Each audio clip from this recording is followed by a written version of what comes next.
cheering me up. Hello and welcome back to more Films Under Constant Critique, where we take a look at films, some good, some bad, and some downright awful.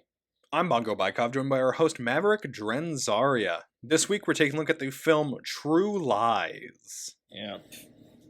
It took us quite a while, but we have an oxymoron for a title. I know this much is true. So True Lies was released in July of 1994. It was the first film to cost over $100 million. Dang. Not adjusted for inflation. And it made $378.9 million. So you could say it was successful. Yeah, it was the third highest grossing film of 1994. Oh, wow. Forrest Gump was second. And The Lion King was first. Okay. That makes sense. The Santa Claus was in, Okay, why did the Santa Claus show up when that's not actually on the list? What? I don't know. Santa's got a brand new bag. And this movie was actually a remake of a 1991 French comedy called La Totale. I don't know if I'm saying that right. I'm not French. And I've never seen it, so I can't really... Oh, who knows? Maybe we could just do a 2 movies enter, 1 movie leaves thing and, like, pit these 2 movies against each other.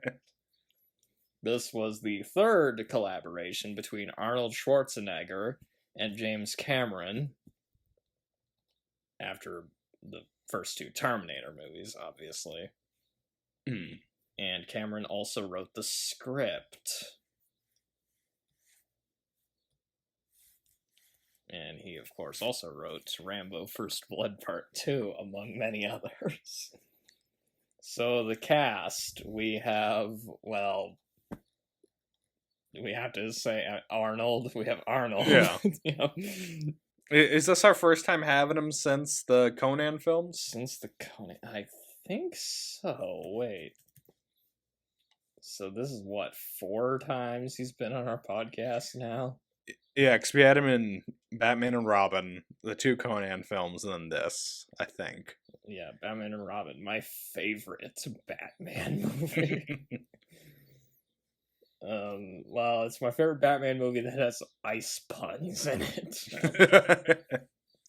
We also got Jamie Lee Curtis. Another returning actress. As well as Tom Arnold.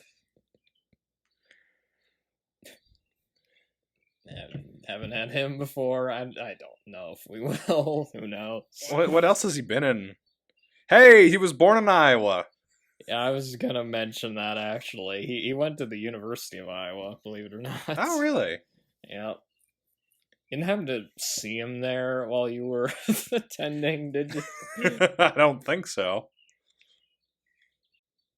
We got, Bill Paxton. Yep.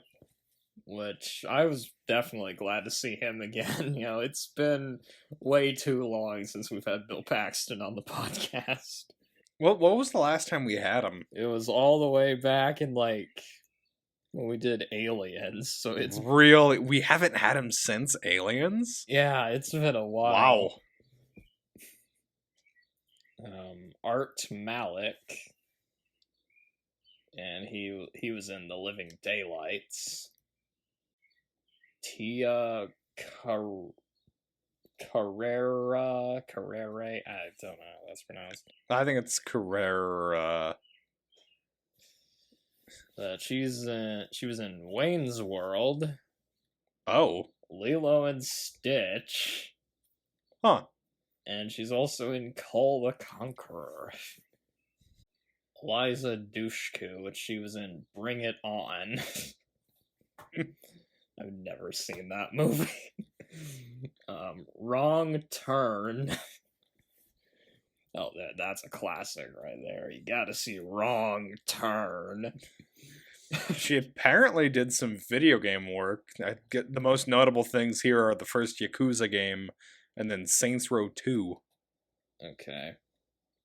She's also in Jay and Silent Bob Strike Back. Huh. Charlton Heston is in this. Which we just had him, actually. Because he's the narrator in Armageddon. Oh, really?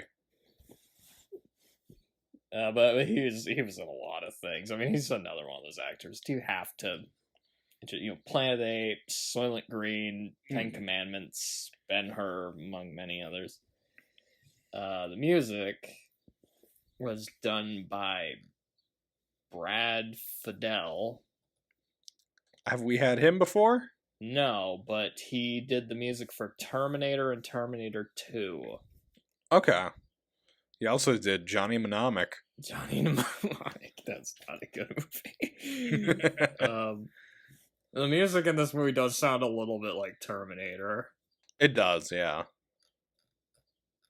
What is that what this movie's trying to do? It's trying to get us to do the Terminator series.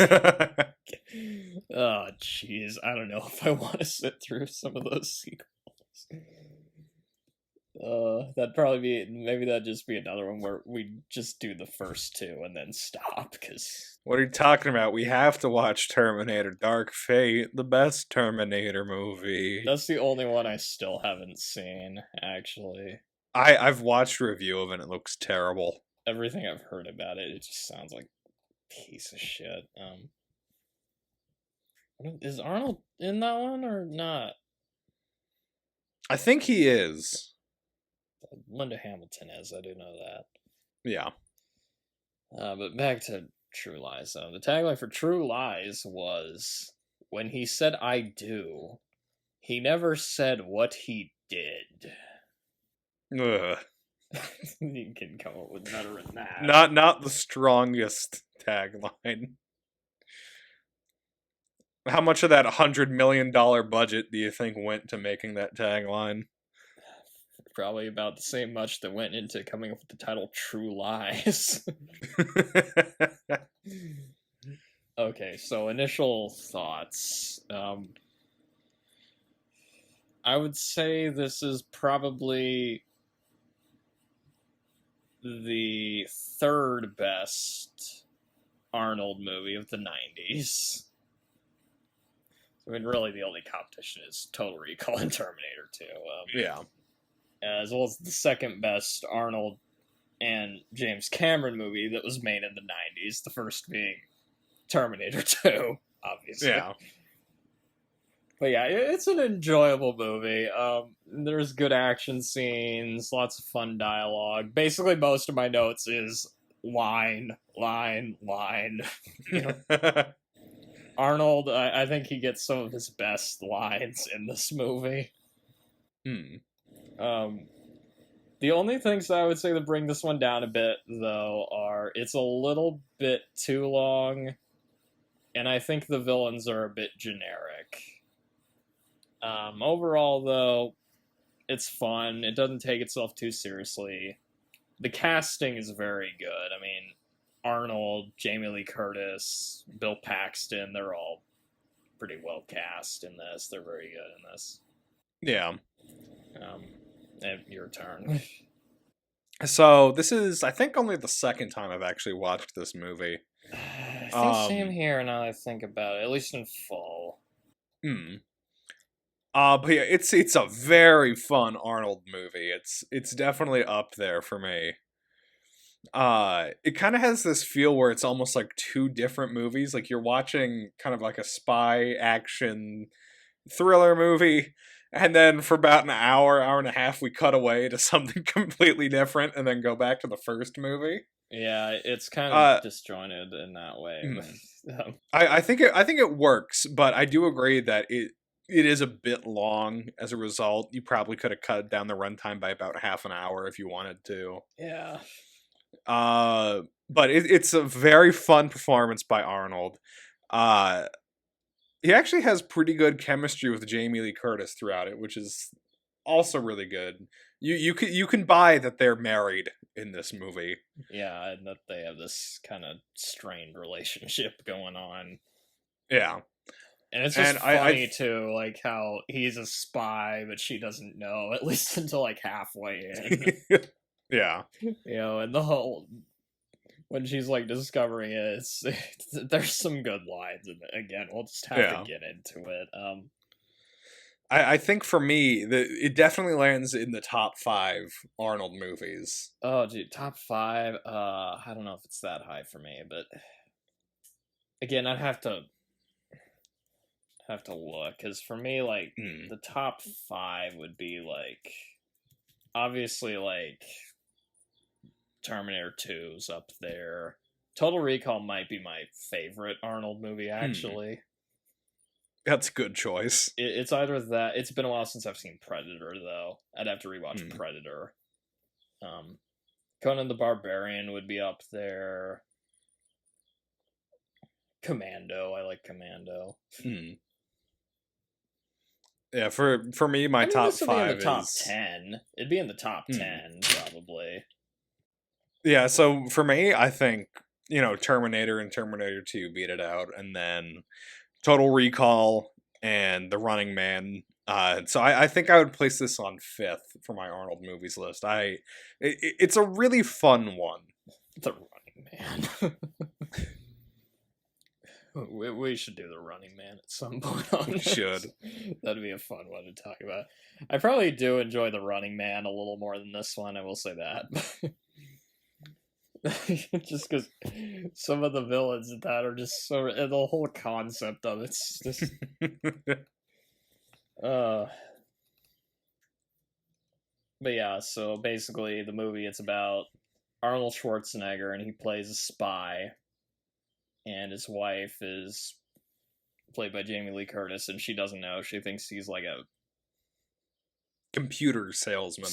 Yeah, which... Really? That's the most believable job you could come up with for Arnold Schwarzenegger? This absolutely ripped man is a computer salesman. That's something we should do, like, top 10 most unlikely jobs for Arnold Schwarzenegger to have. And I feel like salesman would be pretty high on that list. Yeah. At least in, like, Total Recall, he's, like, doing, like, construction work and stuff. Yeah. And speaking of Arnold being out of place, the beginning of the movie, it's just him at this, like, rich person's gala. He looks so out of place in this. Just seeing Arnold, I mean, maybe part of it is seeing Arnold Schwarzenegger wearing a suit. I mean, it's just... Although I will say, since it is in Switzerland, his accent would put him pretty close to that location, so he would fit in that way at the very least. That is true, yeah. It was just making me wonder, like, what Arnold Schwarzenegger in being there would be like. At one point he makes this offhand comment. He says... He like says billionaires are always short guys or something like that. And then that made me wonder. I did a bit of research on this. Yeah. Jeff Bezos is 5'8". Oh wow. Mark Zuckerberg is 5'7.5". So he's a little bit shorter than Jeff. Elon Musk is 6'1.5", an inch, I guess. Bill Gates is 5'9.75". Steve Jobs was 6 feet. Warren Buffett is 5'10". Michael Bloomberg is 5'4". Howard Hughes was 6'3". Oh wow. So, okay, if we're gonna base it off of that, it doesn't seem like that statement holds water. Did you just fact check Arnold Schwarzenegger? Or was the joke that Arnold is so tall that he's taller than all these tall dudes? Is that what the joke is? Although it is funny to think that I'm like taller than some of these guys. Oh, we get one of my favorite Arnold moments from this movie. He goes outside. Some guy like asks him for his invitation. He sets off a bomb. He says, "Here's my invitation." Just their explosion going off in the background. It's a pretty good opening, I think. It kind of felt like a James Bond type opening. It really does, because you're just in the middle of some random mission. You don't quite know what's going on, but it gets you in on the action very fast. Especially when it gets to the action scene right after this, where they're sliding down the hill. That one's like straight out of a James Bond film. It was making me think of like The Living Daylights, or where they're like sliding down the snow hill on the cello case. And he's like sliding on his back while shooting these guys. Oh, it's so good. But no, he's not a spy. He's a kindergarten teacher. Oh, wait a second, wrong movie. That was another thing. I was comparing this movie a little bit to Kindergarten Cop, because sort of the premise has some similarities. Yeah, a little bit. Although it would have been funny to see them explore more of him pretending to be a sales rep and then having that interfere with his spy missions and stuff. But yeah, he's pretending to be like a sales rep. Another thing, I was watching this movie on Tubi. Okay. So around here, I got the first of many ad breaks. This is a almost 2.5-hour movie, so you can imagine the ad breaks. How many of them were for Charmin toilet paper? None. Interesting, because that's what's been popping up for me on Tubi recently. It's kind of funny, some of what was popping up here. Okay, one of them was for Farmer Wants a Wife. That one kept popping up for some reason, I don't know why. And then another one was for Chase for Business. I saw that one a lot too. I'm still seeing that one, actually. And yeah, so Arnold, he's a spy. His co-worker is Tom Arnold, who's just there to make jokes the whole movie, and yeah, it's okay. He's the comedy sidekick, I guess. Yeah. Could you have picked somebody better than Tom Arnold? I mean, could have gotten Anthony Daniels. Anthony Daniels. Oh my god. That would have made his personality way different, though. Yeah. If he'd done that. Every 10 minutes, he'd be like saying, "Oh no." And then they go to their mission base, like their headquarters, I guess, and their boss is Charlton Heston with an eye patch. Yeah, that he shows up in one scene, really. He's in like 2 scenes, maybe. And you want to know, why does this guy have an eye patch? And that it's you get nothing on him. All you know is that he doesn't really like Arnold or his team, and that's it. He's basically the M in this movie. Yeah. This really does just... There's a lot of things in this that really do just follow the James Bond tropes, when you think about it. There aren't really any, like, gadgets, though, but anyway. One line that kind of made me laugh was, it was like right after this whole briefing scene, when Jamie Lee Curtis is talking to one of her friends. She says, "It's not like he's saving the world." There was like one term in this movie, I wasn't sure, like, did people actually use this term? There was one guy who called somebody a total biscuit. I don't remember that. And I was like wondering, is that a common term? Because I've never heard somebody like say, "Oh, that guy over there, he's a total biscuit." What the fuck? I don't remember hearing that one, huh? I'm not sure what that means. That's one of the advantages of having closed captions. Sometimes you hear weird stuff like that. Yeah, meanwhile, Arnold goes to meet Tia Carrera, who is an art dealer / archaeologist. / as we later learn, international weapons smuggler. Okay, is it just me, or is there not much of a plot to this movie? There's not at this point. Not until a certain scene, really. Also, just to remind you, it's a movie from the 90s. Arnold makes a Beavis and Butthead reference. Oh, that's right. It was just funny hearing Arnold say the names Beavis and Butthead. Beavis and Butthead. Yeah, just... There's sort of a funny line when Arnold is getting ready to go to work one day, and Jamie Lee Curtis is trying to talk to him, and she's complaining about how a plumber was charging too much, and he's obviously just not listening. He's going, "Yep, sure, whatever," the whole time. And she ends up saying, like, as a joke, that she slept with the plumber, that he's gonna knock out $100 off the price for it. And Arnold just goes, "Oh, sounds great, honey."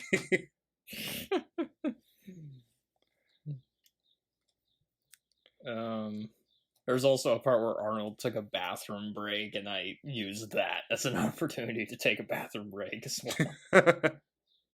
And there's like just this big fight in the bathroom. Like, why does this happen in so many movies? Like, why would you pick a fight in a bathroom of all places? And it's such a good bathroom fight too. Like, there's just carnage everywhere. I think there's like, I can't remember, but one of the Mission Impossible movies, there's like a fight scene in a bathroom. It might have been Fallout. Or and then the fight scene from Casino Royale in the bathroom, that one as well. Yeah, I was just about to mention that one. Which, that one's really, wow. That's a way to start a movie right there. And just in the middle of the bathroom fight, I got more ads. Okay. I was like, the placement of these ads is so random. Like, another one for Farmer Wants a Wife, and another one for Chase for Business. I was like wondering, what are these just gonna be the two ads that they play the whole time?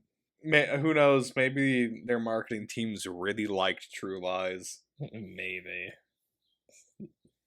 The bad guy's like looking through the stalls, and that kind of reminded me of Monsters, Inc. And so Art Malik shows up, starts shooting up the bathroom, which leads to an absolutely insane chase. This might have been my favorite action scene of the whole movie, just because you got Arnold riding on a horse after the bad guy who's on a motorcycle. Going up elevators. You're going up elevators and like going through like a hotel. It's so good.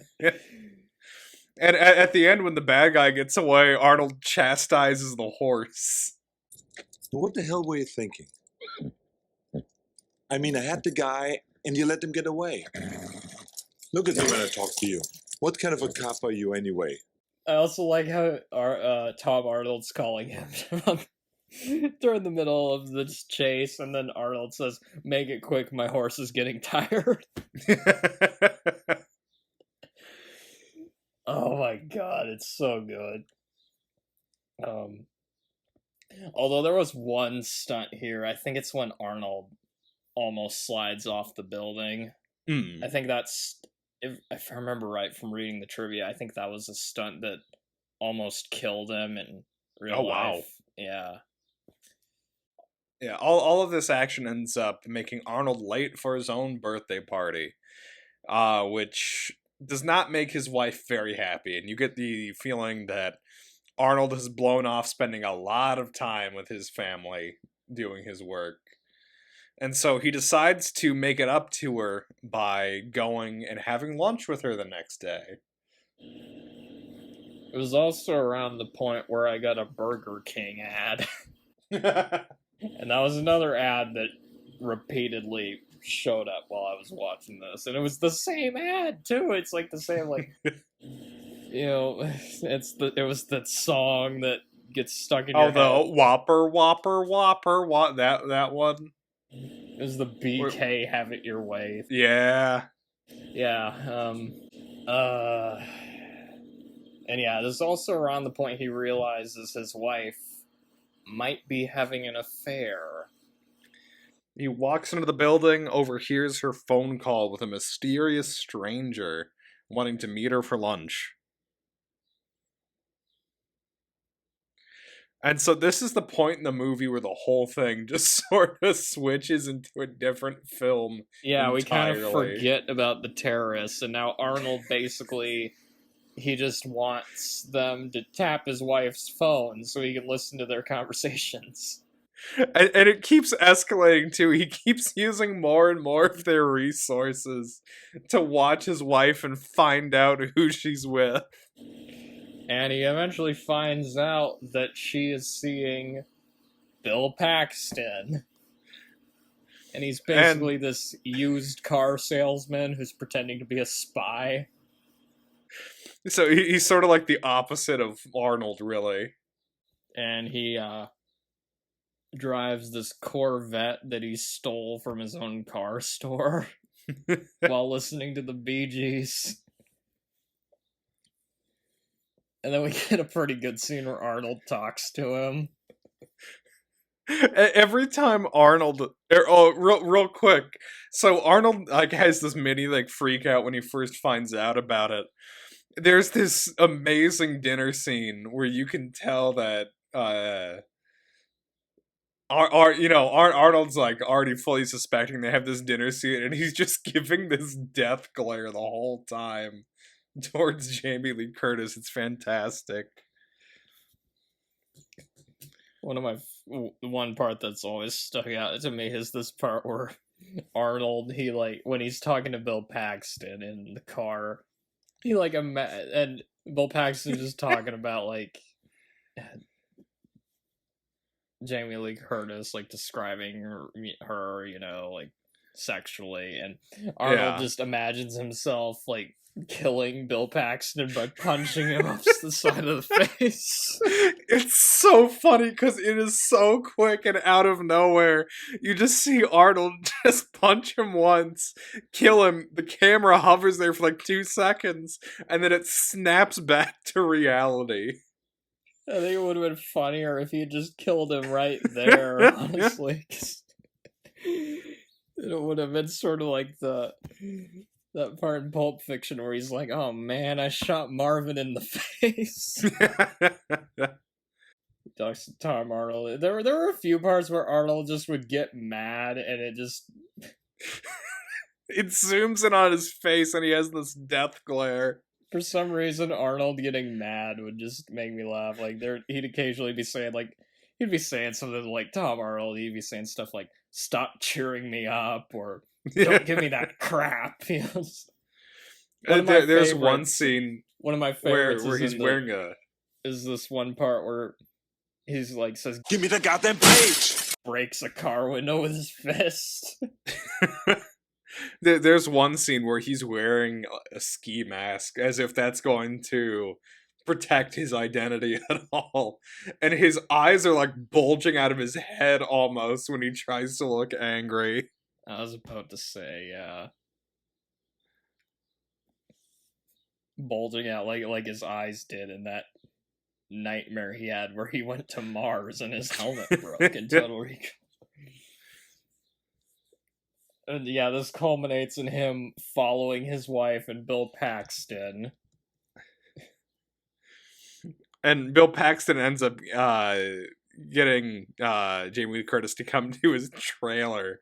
And he's like, "Oh, it's my secret spot. I can't go to my New York apartment right now."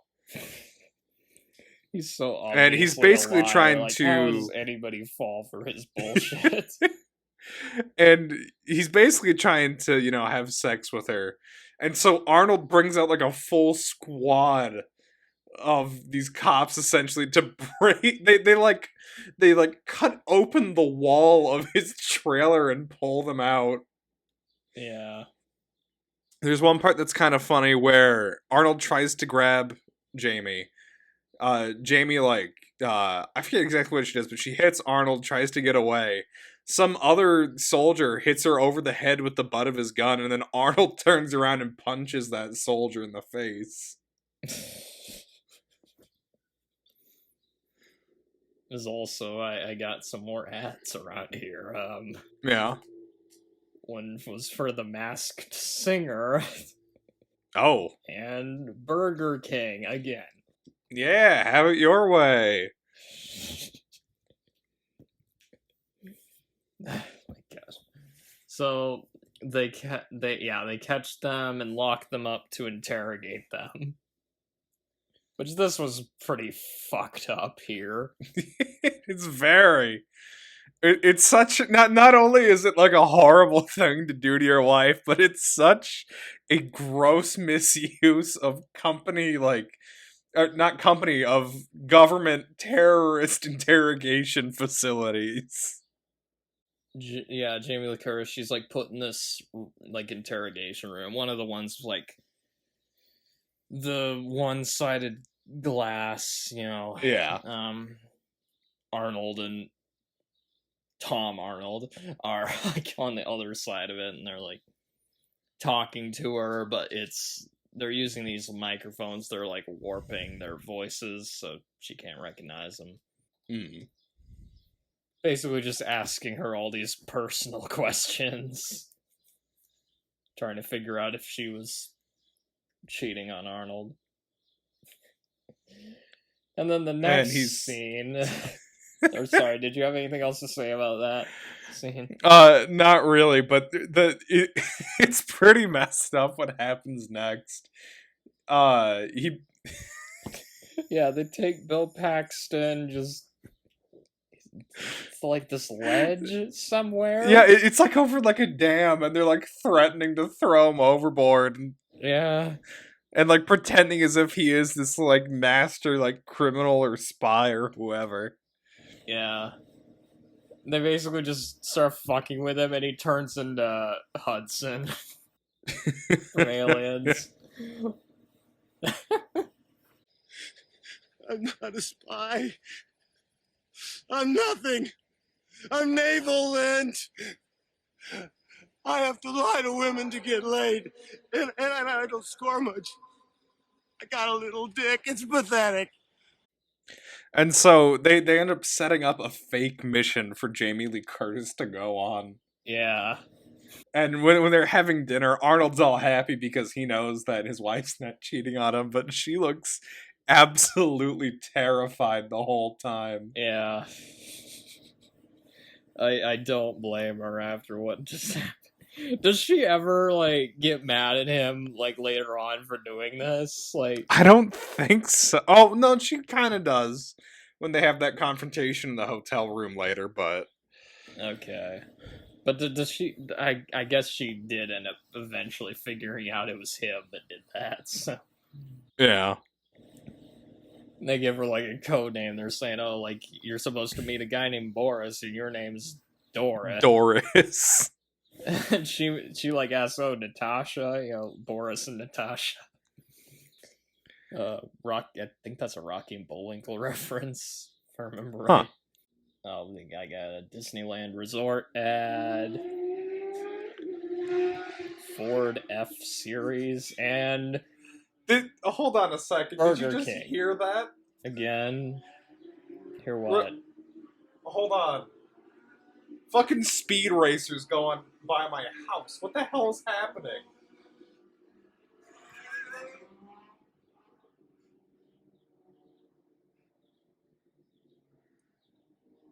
Someone just took the fucking muffler off their car and are barreling it down the road at like 90. That is so fucking loud. Speed racer. I need to insert that clip. He's going over that cliff!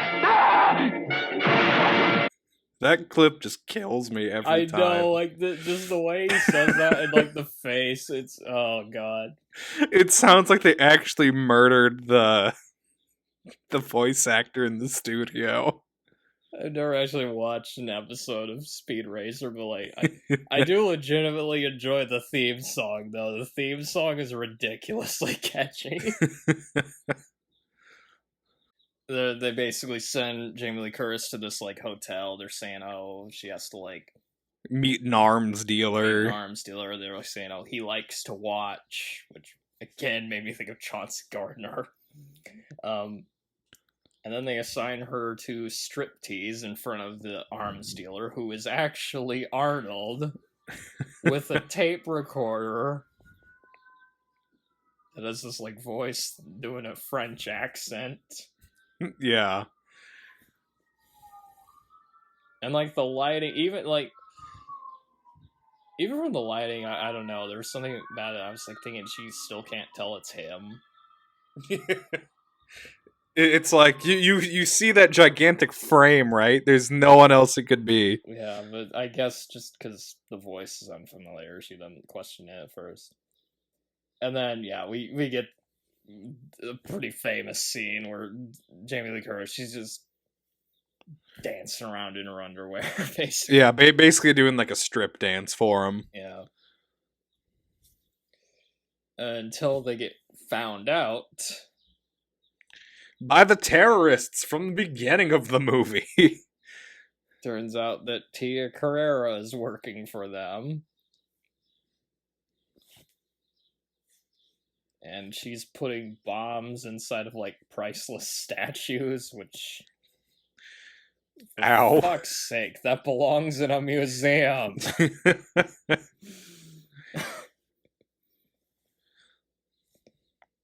And, like, Jamie Lee Curtis is also confused why Arnold is there, too. So, like... Yeah. Because she tries, like, beating him up, because she was trying to escape. She didn't know it was him, and so she, like... I think she, like, kicked him or something. But then they get captured by the terrorists, because we need the plot to pick up. Come back. Yeah. This movie's structured in a weird way. I got more ads. Did you get another Burger King ad? Not this time. And this time you won't escape. No. Gordon Ramsay's Food Stars. Okay, that's a strange one. Inspire, which is this thing for sleep apnea. Oh. And Taco Bell. Huh. Oh shit, we're not living in the Demolition Man timeline yet, are we? I forget, what year does that movie take place in? Wait a minute. Have the franchise wars happened yet? Oh, 2032. Oh, we're getting close. 9 more years. Oh, we get some pretty funny lines here. You got Arnold, who's the terrorists. They've like captured them. They want him. They show him this bomb. Do you know what this is? I know what this is. This is an espresso machine. No. It's a snow cone maker. That's what it is.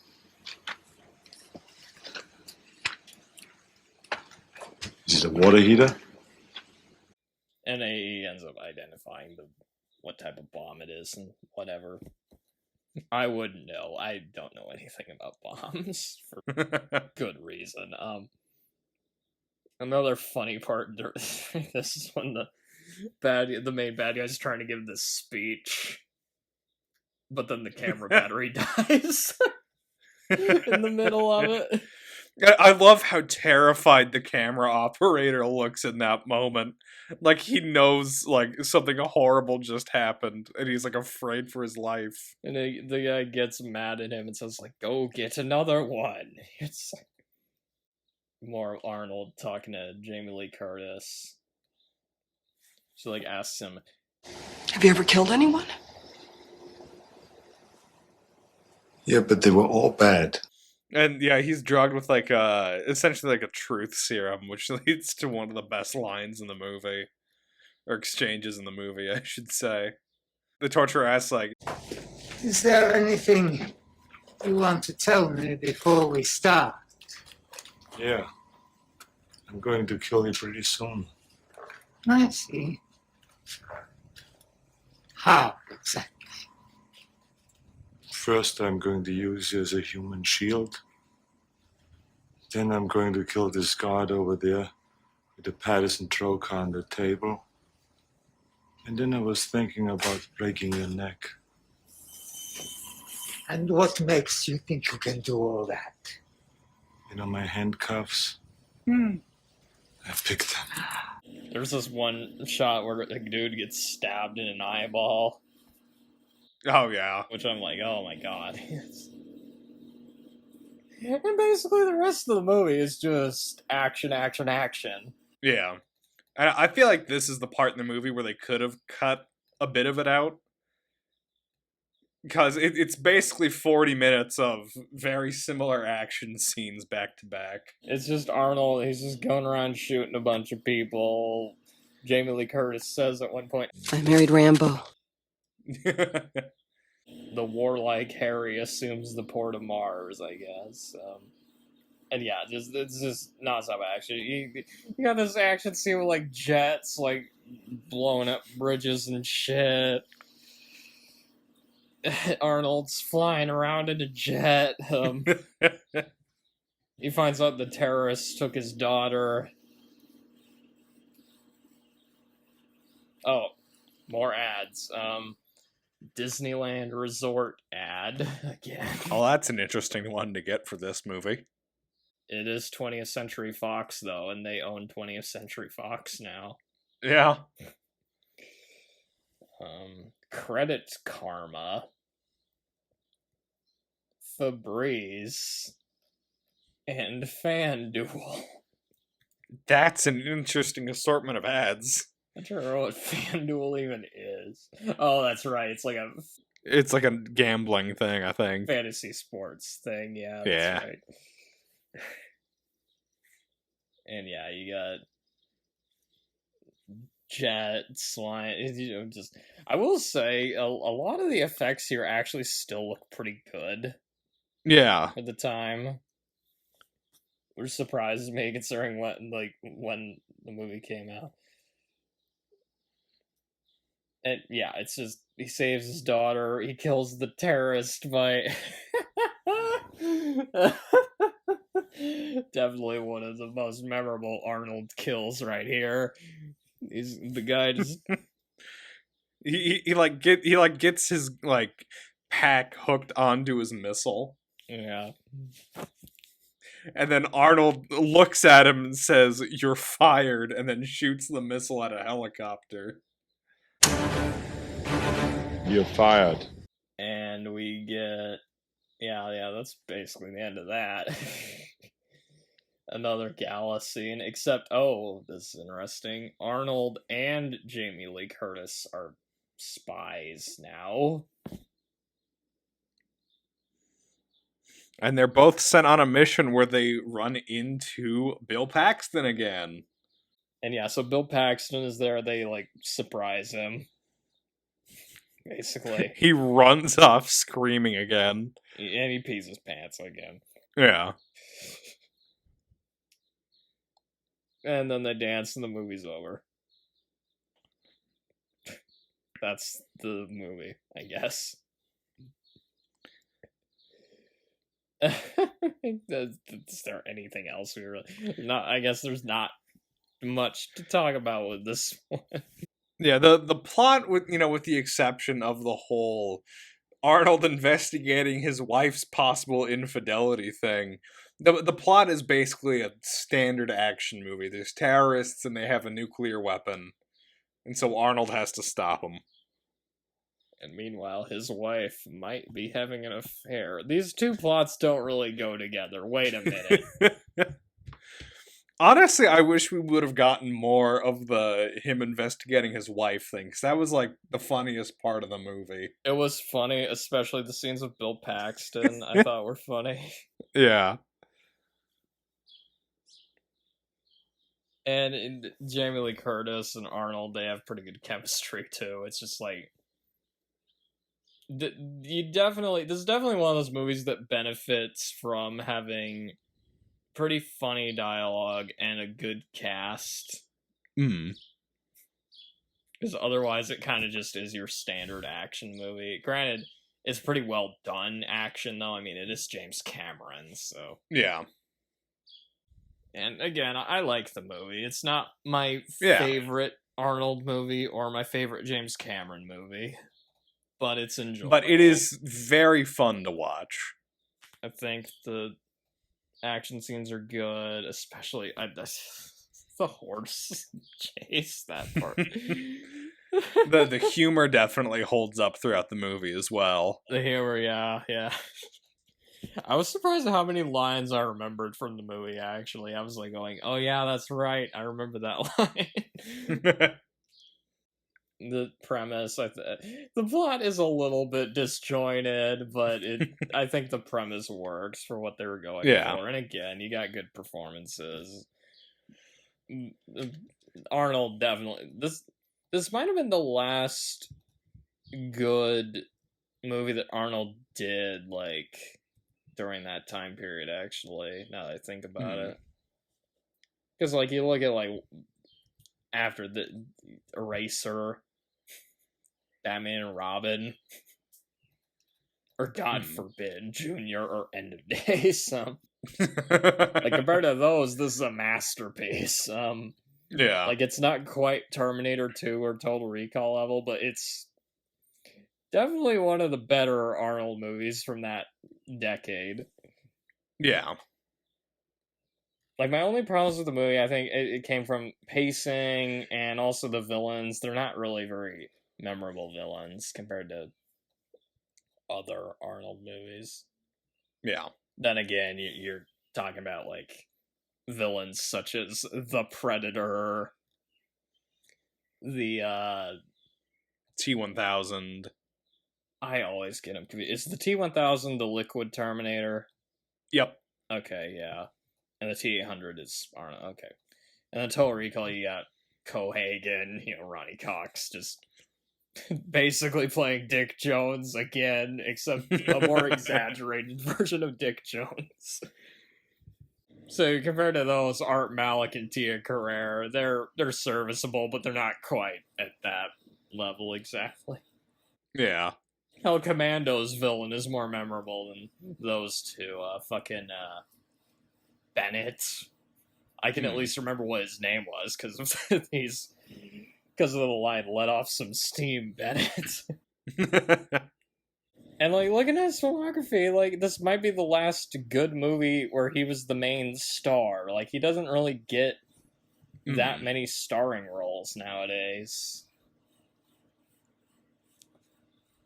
Unless, I don't know, are there people who think The Last Stand is a masterpiece?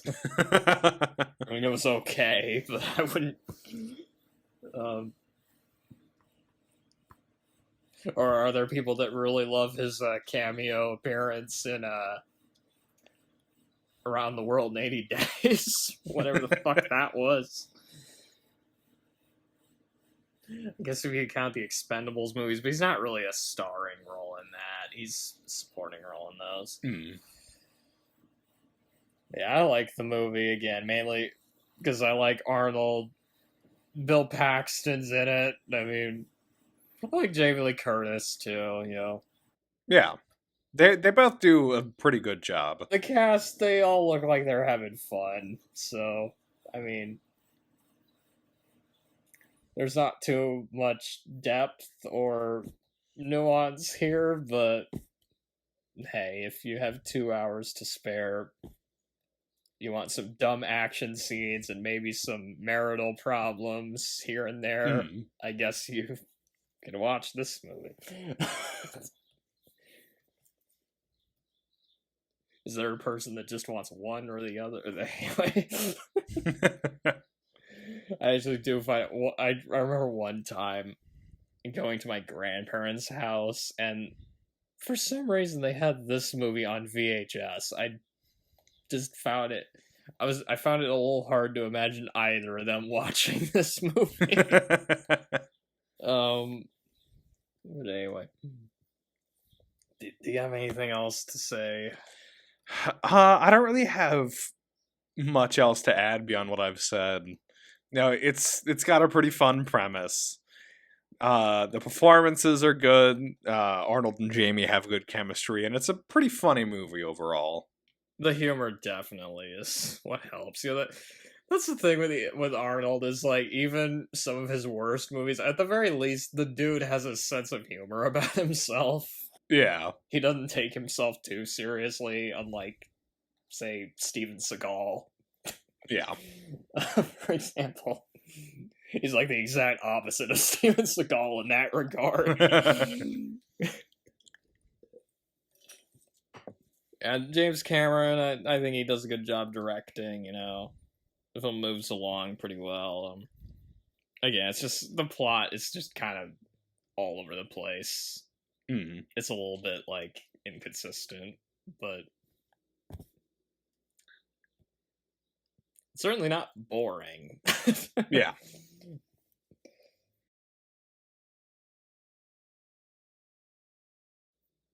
I guess, should we move on to the trivia?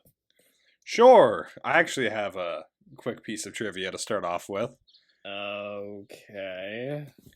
There was a video game adaptation of True Lies. Oh, who would have guessed? It's always you with the video game adaptation. So it was developed for the Super Nintendo, the Sega Genesis, the Game Gear, and the Game Boy by Beam Software, who are probably best known for their Back to the Future games on NES. Oh no, those masterpieces. So the game got pretty like mid to bad reviews. It's pretty generic overall. The graphics aren't terrible, but they're not great. It's basically just a top-down shooter. And at the beginning of each level, they actually have digitized photos of just screenshots from the movie. I will say, I do like the soundtrack, even though it has no relation to the actual movie's soundtrack whatsoever. There is actually a level where you get to pilot the jet. Oh, nice. The better Top Gun game than Top Gun from NES.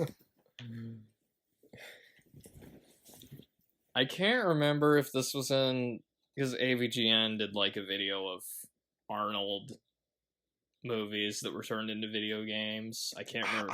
I don't think it was. Total Recall was in there, and some of the Terminator, Predator as well. But I don't remember if that one was or not. Anything else about the video game? One reviewer called the Game Gear version, or they made a comment on it saying that it isn't so much an entertainment vehicle as it is a torture device. Oh, ouch. I wonder, has this man played anything by Happy Soft? Did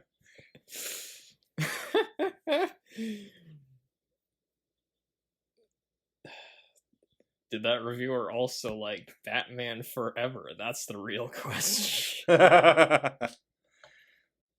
Is there anything else about the video game tie-in? Not really. Other than that, it's pretty basic. Doesn't follow the plot at all or anything? It does follow the plot. Like, just that you have to stop terrorists, basically. Yeah. But, like, nothing about how he has a wife and... Well, so all of that is there. It's just not very elaborated upon. You'll get, like, a picture or two taken from the movie that they just digitized. So it follows the plot of the movie. It doesn't really focus as much on the whole marriage subplot, but they do have images from that part of the movie. I would imagine that the dialogue in it is very, very different. There is no dialogue. Oh, okay. Because you can't really have like a Super Nintendo where you got Bill Paxton talking about how small his dick is or whatever. Just, I guess, moving on. Unless you had anything else to. No, that's all that I had. So yeah, trivia. This got a split vote from Siskel and Ebert. Oh, really? Ebert liked it, praising the humor, the stunts, and special effects. Gene Siskel gave it a thumbs down. He thought the action was good, but didn't like the middle section of the movie. Really? Which is all the stuff with Jamie Lee Curtis, Yeah. and, like, the marriage stuff. He thought it was too long and the plot wasn't very good, basically. Leonard Maltin. I'm gonna guess he gave it 2 out of 4. 2 out of 4. That's your guess? Yep. Wrong. He gave it 3 out of 4. Oh, that's a lot higher than I thought he'd give it. So he did think this was slightly better than Batman and Robin. And on the same level as Batman Forever. He praised the humor and the action, but didn't like the stuff with Jamie Lee Curtis in the middle of the movie. That's a bit of a recurring theme. That's similar to what Gene Siskel said, except for that one of them liked it. This is the guy who gave Batman Forever 3 out of 4 stars. He gave Blade Runner 1.5 stars. And we don't need to go into that discussion again, do we? Or maybe we do. Wait a minute, where's that list?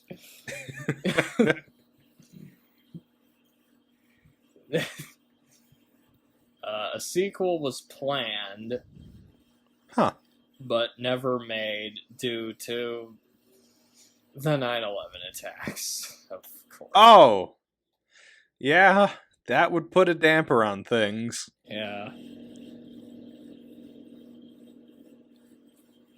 Was nominated for an Academy Award for Best Visual Effects,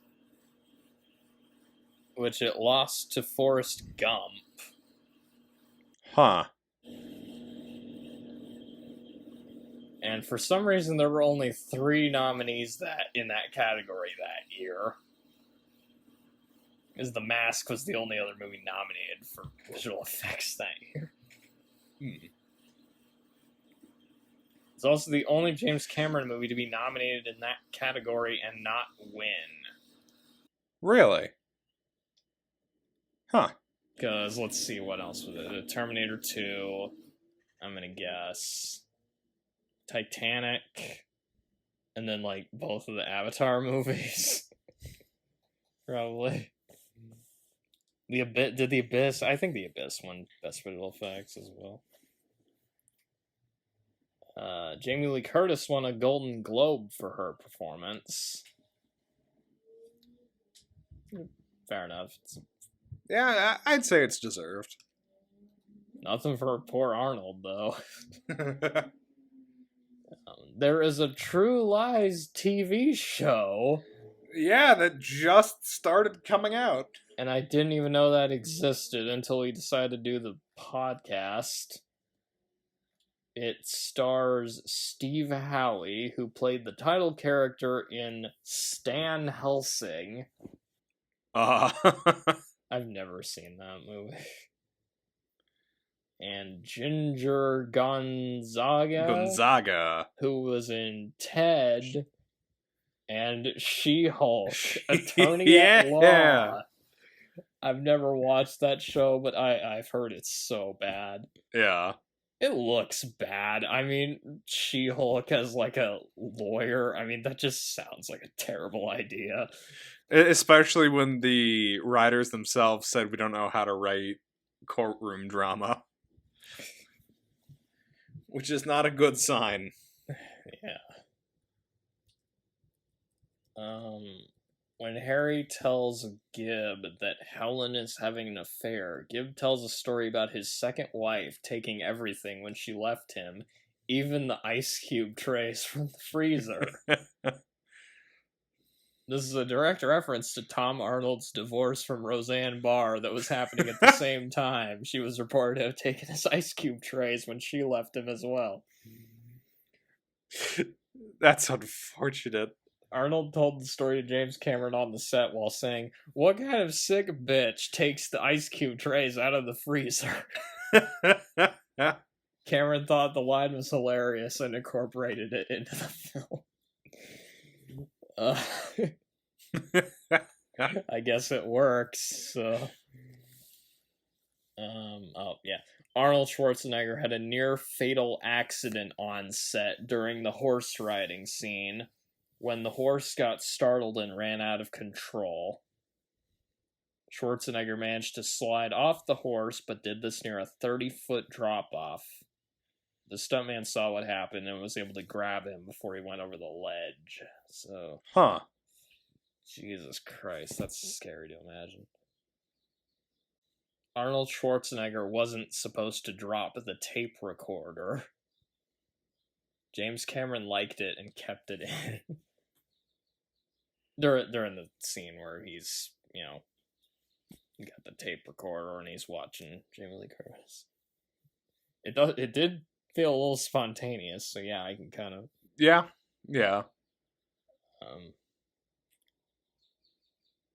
The guy in the helicopter, he says, there's that one part where the guy's like in the helicopter following Bill Paxton, Jamie Lee Curtis, and he says, "Oh yeah, she's got her head in the guy's lap all right. Yahoo." Apparently that guy's voice is James Cameron. Oh, really? I would not have known that if I hadn't read that. Tia Carrera named this as her favorite role of all time because I got to be a villain. Huh. Fair enough. James Cameron originally hired a team of writers to help him come up with the film's jokes. However, after being mostly unsatisfied with their work, Cameron let them go and decided to try his own hand at comedy. He rewrote the script from scratch and kept only 2 jokes from the team of writers. Oh, wow. One of which being Arnold Schwarzenegger's famous, "You're fired."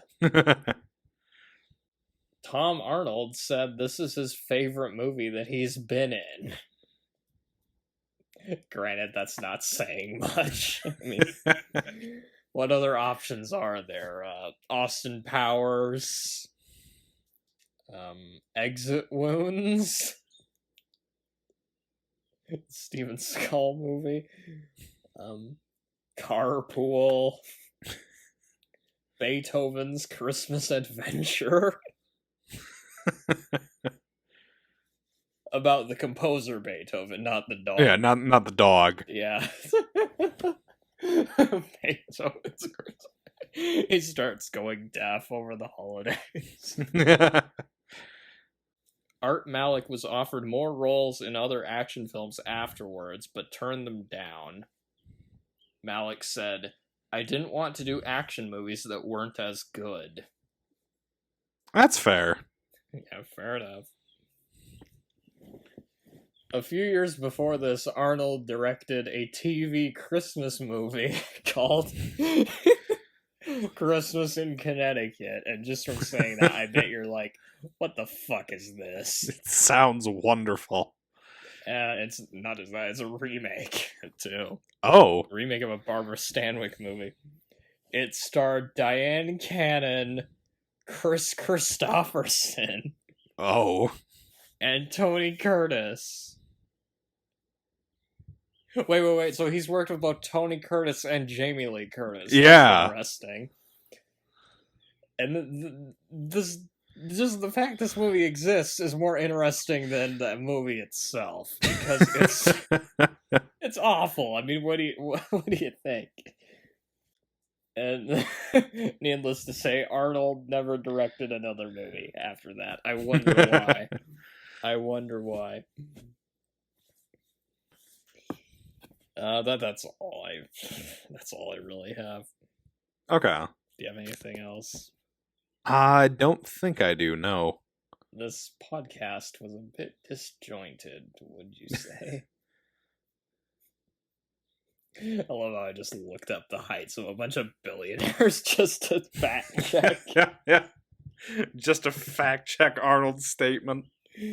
Oh my gosh. He might So I have guess a that's- point. Michael Bloomberg is 5'4". I know, that surprises me actually how short he is.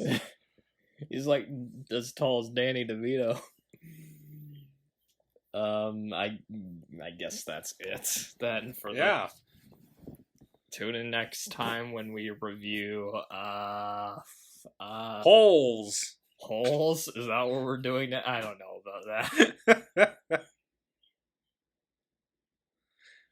Join us next time where we'll watch, where we'll talk about a movie. A movie. We should just look. Wait, is there a movie called just A Movie? There has to be, I mean. We could do B Movie. Oh, a 1958 short film. Oh, that's a porno, I think. Yep. Clips of atomic explosions, pornography, and B movies. A Movie. Wait a minute. What? What the what Why is this? Theodore Roosevelt in this? Theodore Roosevelt appears as himself. It combines in archive pieces of footage. found footage from various sources, such as new reels, softcore porn, and B movies, all set to a score featuring Ottorino Respighi's Pines of Rome. The film was recognized as a landmark work in American experimental cinema. Apparently, it was selected for preservation by the National Film Registry. Huh. So the Library of Congress has a copy of it. Oh my god.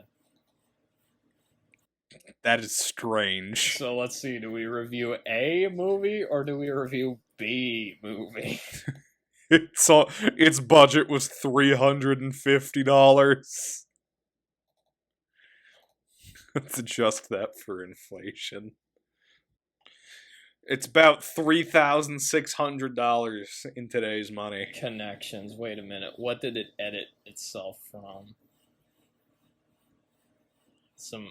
I've never heard of any of this. Anyway. They use footage of the Hindenburg? Oh my god. What is this? It's like 12 minutes long. What, do you want to do a podcast on that or something?